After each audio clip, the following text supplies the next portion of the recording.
महाराष्ट्रामध्ये सध्या गाजतीये ती लाडकी बहीण योजना। लाडकी बहीण योजनेची सरकारनं घोषणा केलेली आहे आणि राज्यभरातून लाखो करोडो अर्ज देखील यासाठी दाखल झालेत। जिथे जिथे लाडकी बहीण योजनेची चर्चा आहे त्यामुळेच ही लाडकी बहीण योजना गेम चेंजर ठरणार का, हा सर्वात महत्त्वाचा प्रश्न ठरतर या संपूर्ण आपल्या सर्व्हेमधला आहे। आम्ही महाराष्ट्राच्या जनतेकडून याचं उत्तर जाणून घेतलेलं आहे।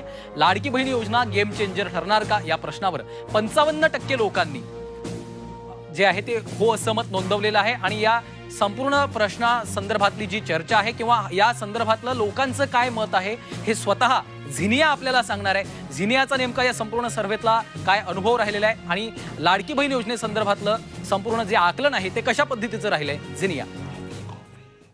महाराष्ट्रात सध्या गाजतीये ती लाडकी बहीण योजना। लाडकी बहीण योजनेची सरकारनं घोषणा केली आणि राज्यभरातून लाखो करोडो अर्ज दाखल झाले। जिथे जिथे लाडकी बहीण योजनेची चर्चा आहे त्यामुळेच लाडकी बहीण योजना ही गेम चेंजर ठरणार का, सर्वात महत्त्वाचा प्रश्न आहे। आम्ही महाराष्ट्राच्या जनतेकडूनच याचं उत्तर जाणून घेतलं। लाडकी बहीण योजना गेम चेंजर ठरणार का या प्रश्नावर 55% लोकांनी हो असं मत नोंदवलंय, तर 30% लोकांनी ही योजना गेम चेंजर ठरणार नाही असं म्हटलंय, तर 15% लोकांनी माहिती नाही असं उत्तर दिलंय।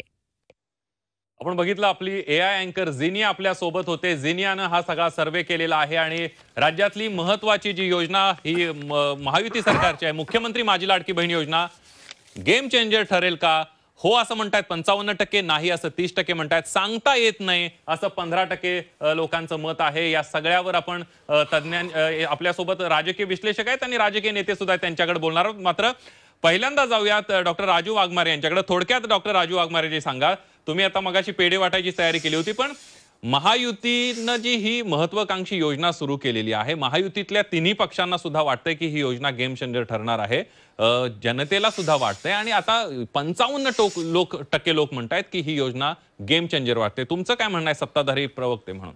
नाही, ही योजना या महाराष्ट्राच्या महिला सक्षमीकरणाला एक नवी दिशा देणारी योजना आहे आणि पूर्णपणे या विधानसभेमध्ये या निवडणुकीचा गेम चेंजर ठरणारीच योजना आहे। आणि जर तुम्ही बघाल आकडेवारी तर 55% लोक म्हणतायत की हो, त्याच्यानंतर 30% नाही म्हणतायत, पण 15% लोक म्हणतायत की आम्हाला सांगता येत नाही। त्याच्यातले तुम्ही 50% जरी पकडले तरी आम्ही 60% पुढे जातोय की ही योजना गेम चेंजर आहे। आता मागे सगळेजण टीका करतात की निवडणुकीला डोळ्यासमोर ठेवून आम्ही ही योजना आणली। आता निवडणुकीला डोळ्यासमोर ठेवून काय आम्ही महिलांना अर्ध्या किमतीत एसटी मध्ये फिरवायची योजना आणली? ती काय निवडणुकीला